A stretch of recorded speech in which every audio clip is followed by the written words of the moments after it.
आज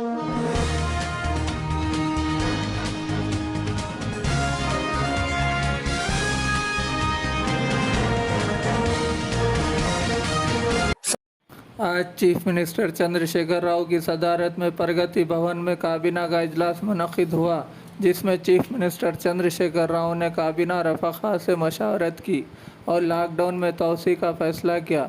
रियासती काबीना ने कल 31 मई से रियासत में जारी लॉकडाउन में मज़ीद 10 दिन तक तोसी करने का फ़ैसला किया है। इस लॉकडाउन के दौरान रियायती वक्फे में चंद घंटों को बढ़ाकर सुबह 6 बजे से 1 बजे कर दिया गया है। रियायती वक्फे के अख्ताम पर बाहर मौजूद लोगों को अपने घरों को लौट जाने के लिए मज़ीद 1 घंटे यानी 2 बजे तक रियायत देने का फ़ैसला किया है। वज़ीर आला की सदारत में मुनक़्क़िद काबीना इजलास ने फ़ैसला किया है कि रियायती वक्फे के अख्ताम से अगली सुबह 6 बजे तक लॉकडाउन को सख्ती से नाफिज किया जाए। वाज़ेह रहे कि रियासत में कोरोना वायरस के केसों में इजाफे को देखते हुए हुकूमत ने 12 मई से 10 दिन के लॉकडाउन का ऐलान किया था।